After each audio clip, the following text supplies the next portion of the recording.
श्री उपासनी साई वाक्सुधा भाग 3 अध्याय क्रमांक 15 शके 1845 मिती फाल्गुन वद्य 1 शुक्रवार तारीख 21 मार्च सन 1924 श्री गणेशाय नमः श्री सरस्वते नमः श्री सच्चिदानंद सद्गुरुवे नमः। अथ पंचदशो अध्याय प्रारंभ।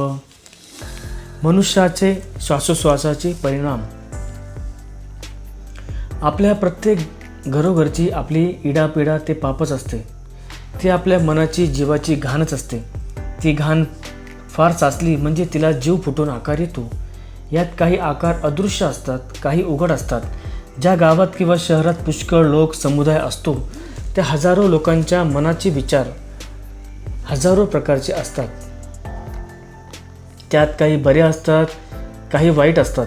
अलीकडच्या स्थितीत बऱ्यापेक्षा वाईट, दृष्ट, पाप व पीडा उत्पन्न होण्याच्या योग्यतेचे विचार व क्रिया चालू असतात। ते मानसिक विचार जसे असतील व जीवाच्या बऱ्यावाईट दृष्ट वासना जसजशा असतील त्याप्रमाणे दृष्ट किंवा सुष्ट मनाचे व जीवाचे संस्कार त्या संस्काराला ग्रहण करून त्या संस्कारासह प्रत्येक मनुष्याचे श्वासोश्वास बाहेर पडतात व आत जातात। त्या श्वासोश्वासाबरोबर जीवाचे व मनाचे दुष्ट संस्कार बाहेर पडलेच असतात। त्याला जीवाच्या चैतन्याचा संबंध असल्यामुळे ते जे बाहेर पडलेले मलरूप दृष्ट संस्कार प्रत्यक्ष डोळ्यांनी न दिसण्यासारखे अत्यंत सूक्ष्म परमाणू त्यांच्यात जीवदशा उत्पन्न होऊन श्वासोश्वासाबरोबर नेहमी त्यांची आत बाहेर जा ये होत असते। गावामध्ये हजारो लोकांचे हजारो निरनिराळे बरे वाईट विचार व त्या विचारांनाच अनुसरून त्यांचे श्वासोश्वास व श्वासोश्वासात त्या सुष्ट दुष्ट विचारांचेच गुणधर्म घेऊन तशा स्वभावाचे हजारो सूक्ष्म कीटक गावभर हवेत पसरलेले असतात। त्यात सुष्टापेक्षा दृष्ट स्वभाव उत्पन्न करणारे असे दृष्ट परमाणू पुष्कळ असतात। त्यांची उत्पत्ती मनुष्यांच्या चैतन्यरूप जीवापासून मनापासून झालेली असल्याकारणाने त्यांचे पोषण मनुष्यावर अवलंबून असते। म्हणून ते सूक्ष्म कीटक मनुष्यांना सोडून लांब जात नसतात। जसे ढेकूण, डोक्यातील ओवा, डास वगैरे यांची उत्पत्ती मनुष्याच्या शरीराच्या आतील बाहेरील मळापासून आहे आणि त्यांचे पोषणही मनुष्याचेच असल्यामुळे ते मनुष्याला सोडून कुठे दूर जात नाहीत। कदाचित ते ढेकूण, उवा वगैरे हे जर मनुष्यापासून दूर केले गेले तर ते काही दिवसांनी मरून जातात। जसे पाण्यापासून उत्पन्न होणारे झाड, झुडपे व जलतंतू जर पाणी नसेल तर तेही नाहीसे होऊन जातात, तसेच मनुष्यांच्या आतील जीवा मनाच्या किंवा शरीराच्या मळापासून उत्पन्न होणारे जे सूक्ष्म कीटक ते मनुष्याच्या सहवासापासून अलग जात नाहीत। मनुष्याच्या वस्तीच्या योगे गावाचा जेवढा भाग आखलेला असेल तेवढ्या परिघापर्यंत ते श्वासोश्वासातील सूक्ष्म कीटक पसरलेले असतात। मग ते गावात असलेल्या लोकांचे मानसिक विचाराचे श्वासोश्वासाच्या द्वारे बाहेर पडतात आणि शेकडो लोकांचे श्वासोश्वासाचे कीटक जे अनायासे बाहेर असतात ते कोणीही श्वास ग्रहण करताना त्यांच्या बाहेर आत जाऊन जीव व मन तेथपर्यंत जाऊन भिडतात। म्हणजे कोणाचेही श्वासोश्वासाचे किटाणू कोणाच्याही श्वासोश्वासाबरोबर आत प्रवेश करतात। वस्तीत असलेले जे काही इतर लोकांचे श्वासोश्वासातील सूक्ष्म परमाणूच्या रूपाने असलेले कीटक तेच त्या जीवा मनाला जाऊन पोहोचले असल्यामुळे इतरांचे जे सुष्ट स्वभाव असतील तसेच त्यांचे बनतात। असेच सर्व गावभर शहरभर ते परमाणू मनुष्याच्या सहवासात असल्यामुळे आपापसात उत्पन्न होणारे जे कीटक ते आपसातच श्वासोश्वासाबरोबर जाऊन हृदयात त्यांचा प्रवेश होत असल्यामुळे त्या कीटकांच्या दुष्ट गुणधर्मांना अनुसरून घडामोडी परस्परांचे विचार बदलत जातात। लोकांचे हजारो श्वासोश्वासातील निरनिराळे कीटक एकमेकांच्या हृदयात जाऊन जसजसे पुष्ट होत जातात तसतसंच त्या मनुष्यांच्या हृदयातील विचार क्षणोक्षणी बदलत जातात। त्यामुळे त्यांची मने नेहमी चंचल अस्वस्थ वृत्तीत असतात। कोणी म्हणतील की शेकडो विचार आमच्या मनात येऊन मन अस्थिर चंचल अवस्थेत आहे। त्याचे कारण हेच की शेकडो विचार त्यांचे स्वतःचे नसून त्यांच्या हृदयात इतर शेकडो लोकांच्या सुष्ट दुष्ट विचारांचे कीटक पुष्ट होत राहतात. म्हणजे आकारांनी ते फार मोठे नसतात, डोळ्यांना ते न दिसण्या इतके सूक्ष्म असतात, परंतु मानसिक विचार जसजसे वाढत जातील तसतसे त्या सूक्ष्म आकारातच पण ते अगदी ताजेतवाने व सशक्त असतात. त्याचाही सशक्तपणा जसजसा वाढत जातो तसतशी लोकांच्या मनाची धावही वाढत जाऊन निरनिराळ्या वासनांचे व दुष्ट विचारांचे काहूर मनातच वाढत जाते व मन अधिकच चंचल होत जाते. जर कोणत्याच रीतीचे विचार न करता जनसमूहाला सोडून स्वस्थ बसले तर ते किडे पोषण न मिळाल्यामुळे मरून जातात. असा व्यवस्थितपणा त्या परमाणूमुळे होऊ नये म्हणून प्रत्येक जातीकरता निरनिराळी आळी म्हणजे पेट करण्याची वहिवाट होती. जसे शिंपी आळी, तांबट आळी, कासार आळी, लोहार आळी, मुसलमान आळी, ब्राह्मण आळी वगैरे प्रत्येक आळ्या असल्यामुळे या सर्व जातींचे श्वासोश्वासातील सूक्ष्म कीटक त्यांच्यातच राहावे आणि त्यांच्या रीतीतच ते नेहमी वागावे यासाठी त्यांच्या निरनिराळ्या आळ्या म्हणजे गावात निरनिराळी वस्तींची हद्द होती.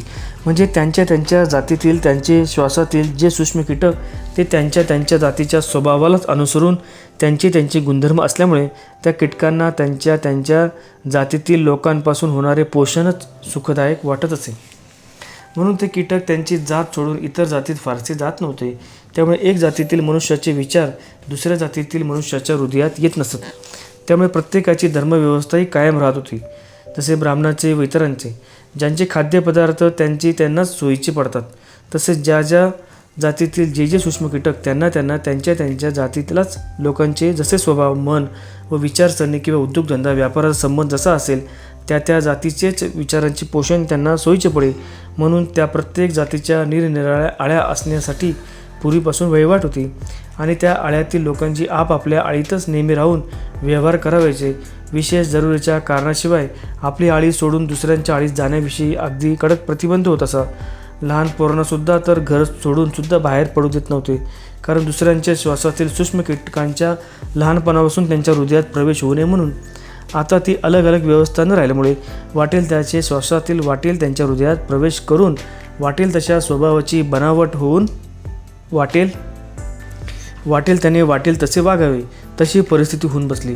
जगात दुःखाचे प्रसंग जे अनुभवास येतात त्याचे कारण तरी हेच. शहाणे म्हणविणारे पुढारे जर कुणी असतील तर त्यांनी याच गोष्टींचा विचार करून आपसात गावोगाव शहरोशहरी आपापल्या जातीतील निरनिराळ्या आळ्या काढून त्याच भागात त्यांनी राहावे व त्याच धर्माने त्यांनी वागावे.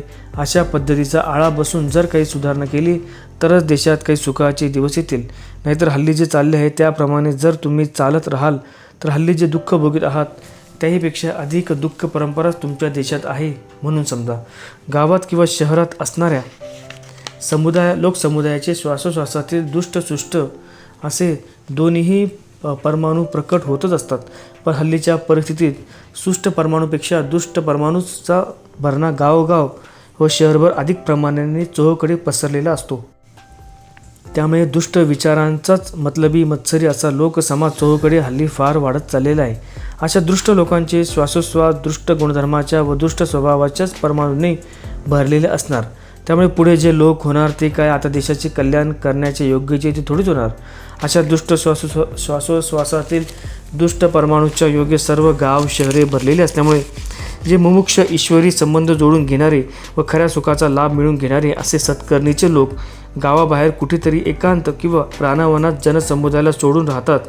याचकरता देवळे वगैरे पुण्यस्थानी गावाच्या बाहेर करण्याची वहिवाट आहे. जेथे पुण्यक्षेत्र पुण्यस्थान, जेथे परमेश्वराची वस्ती आहे, जेथे पूर्ण सत्पुरुष बनलेला असतो, जेथे खऱ्या साधुसंतांचा मेळा असतो, अशा त्या पुण्यकारक हद्दीमध्ये म्हणजे त्या पुण्याच्या सर्कलमध्ये स्वभावता पुण्यरूपच परमाणू सूक्ष्म कीटक उत्पन्न होतात. तसेच असणाऱ्या पुण्यपुरुषाचे व सत्कर्म पुण्यकर्म करणारे व स्वधर्मानुसार वागणारे अशांच्या श्वासोश्वासातील परमाणूही पुण्य स्वभावाला अनुसरून पुण्यकारकच असतात.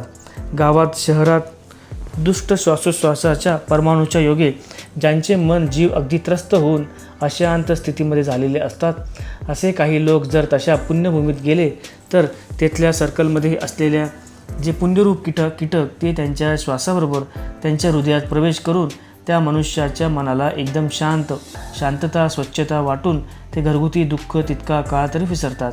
त्याचे कारण त्या पुण्यरूप सूक्ष्म कीटाणूंच्या योगे पूर्वीचे दृष्ट सूक्ष्म कीटाणू निर्जीव होतात, शक्तिहीन होऊन जातात. ते दृष्ट सूक्ष्म कीटाणू त्यांच्या स्वभावाप्रमाणे त्यांच्या रीतीचे दुष्ट विचारांचे खाद्य न मिळाल्यामुळे त्या मनुष्याला त्रास देण्याला असमर्थ होतात व पुण्यरूप परमाणूंचा पगडा त्या मनुष्याच्या हृदयावर बसून त्याला शांतता येते. त्या पुण्यरूप कीटकांच्या स्वभावाला अनुसरून त्यांच्या हृदयात चांगले विचार येऊ लागतात व त्यांनाच अनुसरून त्याला काहीतरी सत्कर्म करण्याची बुद्धी होते. परंतु ते स्थान सोडून पुन्हा आपल्या घराकडे संसारी व्यवहारी लोकांमध्ये तो मनुष्य गेला म्हणजे पुन्हा त्यांच्या हृदयामध्ये ते निर्जीव झालेले कीटक गावातील दुष्ट विचारांचे पोषण त्यांना मिळून पुन्हा ताजे तवाने होतात व पुन्हा त्या मनुष्याची चांगली चंचल स्थिती वाढवितात. युरोपियन लोक तुमच्या श्वासोश्वासांनी गावात शहरात पसरलेल्या दुष्ट परमाणूंचा त्यांच्यावर परिणाम होऊ नये म्हणून ते गावात शहरात राहत नाहीत, तर नेहमी गावाच्या बाहेर पुष्कळ अंतरावर राहतात. त्यांचे स्वतःचे बंगलेसुद्धा एकमेकांपासून अलग असतात. ते आपापल्या हद्दीत इतर कोणालाही राहू देत नाही.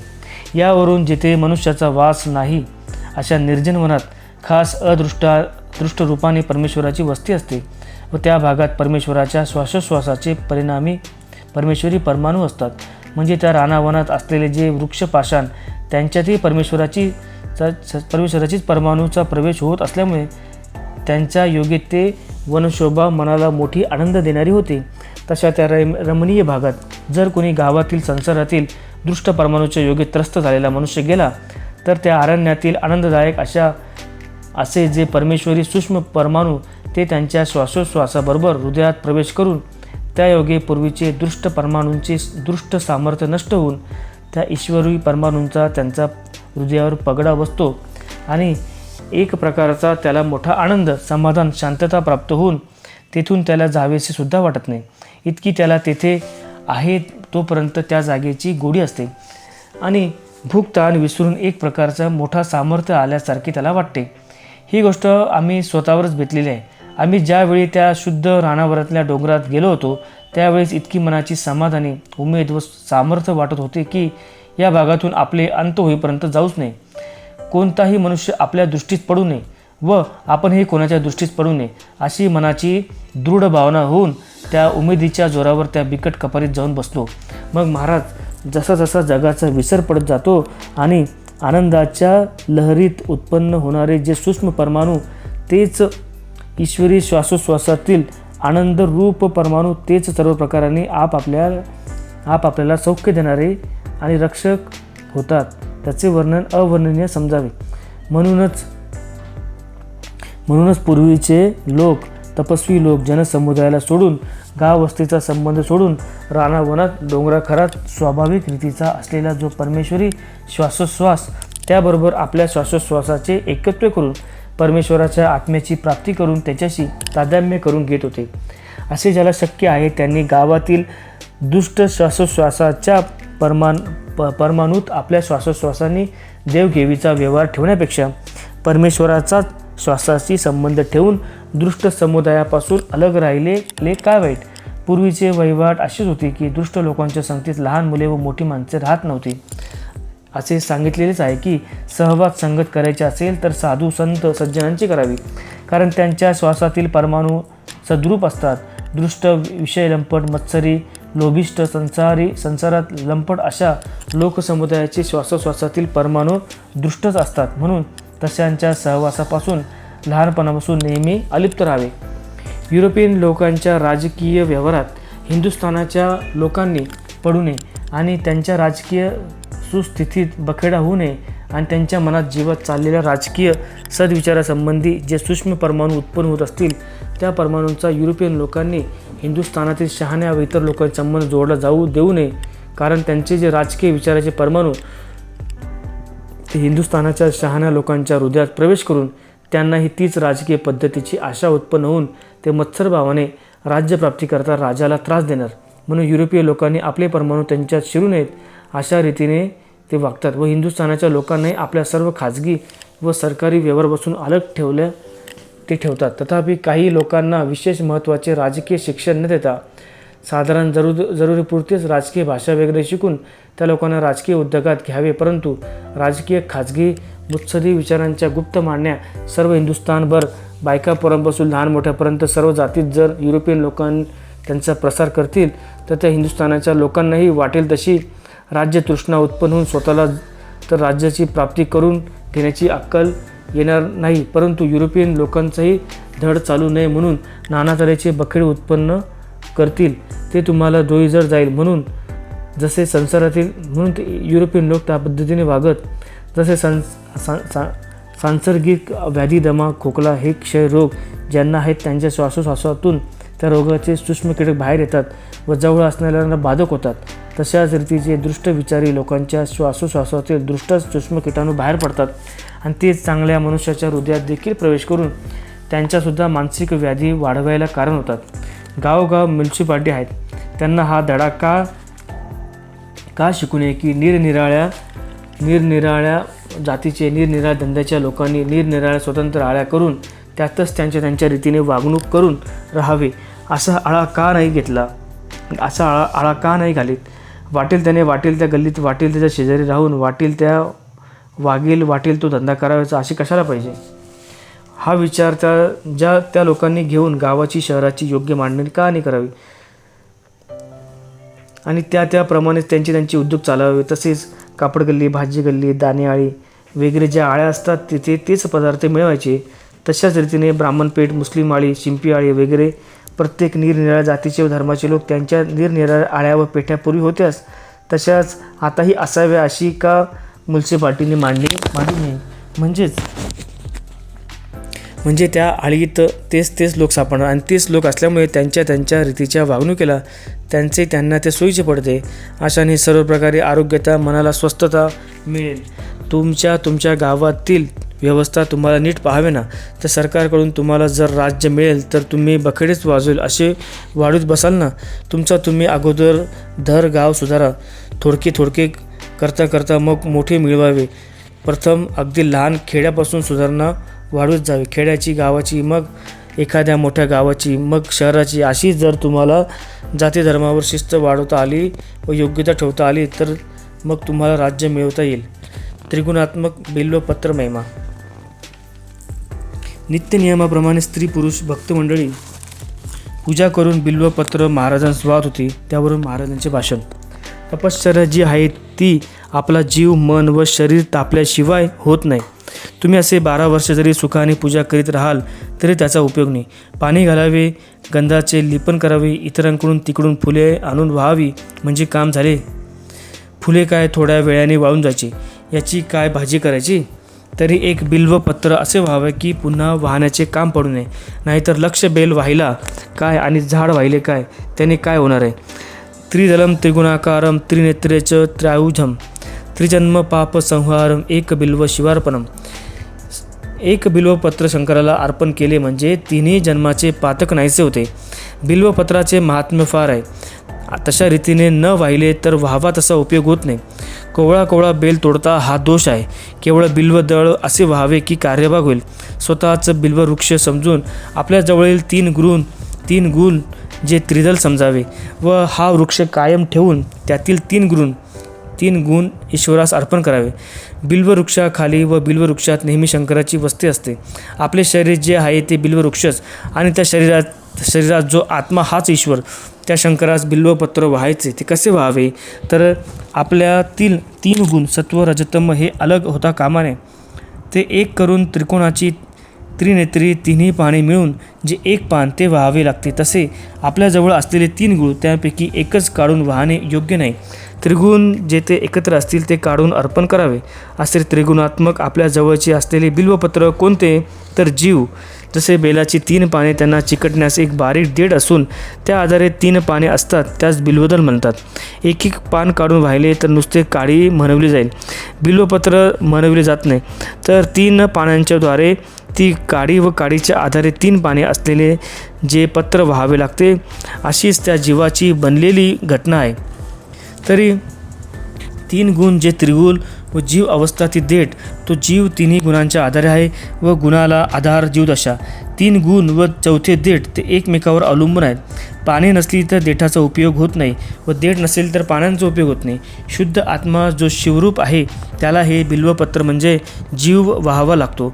पूर्ण वाहिले गेले म्हणजे जीव व शिव एक झाले. या दोन्हींची ऐक्यता करण्याची आवश्यकता आहे व एवढ्यासाठी शंकराला बिल्वपत्र वाहण्याची धडपड असते. सत्पुरुषाकडे जावायचे, तप करायचे इत्यादी धडपड एवढ्याच करता ते बिल्वपत्र एकच आहे. हजारो बिल्वपत्रे झाडाची तोडून वाहिली व जीव तसाच राहिला तर काय उपयोग. परंतु बाह्य रीतीची बिल्व वृक्षाची पाने पुष्कळ दिवस वाहण्याचा नियम धरला तर तो जीव बिल्वपत्राच्या अवस्थेत आहे असा अनुभव येईल. आपण बिल्ववृक्ष जीव बिल्ववृक्ष व आत असलेला आत्मा शिवरूप आपल्यास दिसून येईल व त्याला बिल्वपत्र वाहिल्याचा अनुभव येईल.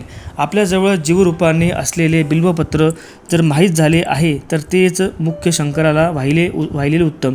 आणि बाह्य बिल्वपत्र वाहताना तर जीव मन याच्यासह वाहतो आहे अशी मनाची स्थिती करून व्हावे म्हणजे खरे बिल्वपत्र वाहिल्याचे फळ मिळेल व जीवाशिवाचे एकत्व येईल.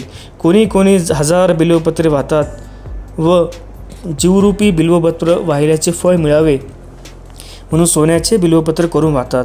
कोणी 11 वाहतात कारण शंकराच्या ठिकाणी एकादशीची योजना आहे.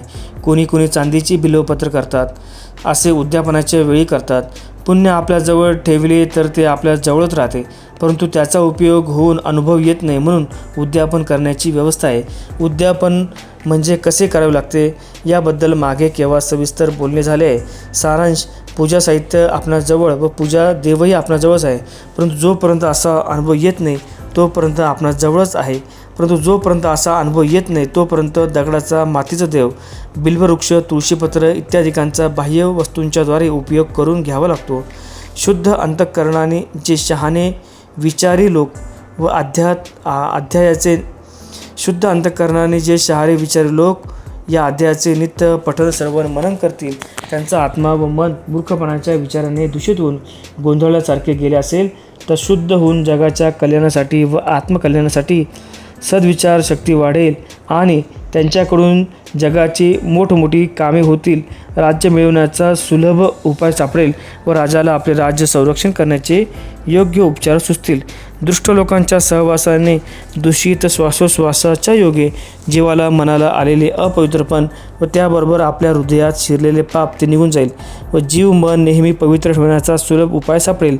सर्व प्रकारे आरोग्य, सुख, संपत्ती, आपला परिवार आपल्या परिवारात वाढून गावात व दुकानात सुखदुःख व आरोग्य वाढविण्याचे त्याला सामर्थ्य येईल असा या अध्यायाचे फार महत्त्व आहे. भक्तिश्रद्धेने कोणीही स्त्री पुरुषांनी हा पवित्र अध्याय नित्य वाचित असता शंकराला हजारो बिल्वपत्र वाहण्याचे फळ मिळेल. सोमवार, शिवरात्र, प्रदोष वगैरे शंकराच्या दिवशी व रात्रीच्या वेळेस काही नियम प्रमाणाने याचे पारायण केले असता मनाचा शुद्ध भाव होऊन प्रत्यक्ष ईश्वर शंकर आपल्या हृदयामध्ये प्रकट होऊन जीवाशिवाचे ऐक्य होईल. ओम तत्सत इति. श्री सच्चिदानंद सद्गुरु उपासने प्रणिताया वाक्सुदाया सामाजिक सदुपदेश विषय विवरण नाम 15 अध्याय समाप्त. ओम तत्सत. ब्रह्मार्पणमस्तु. शुभम.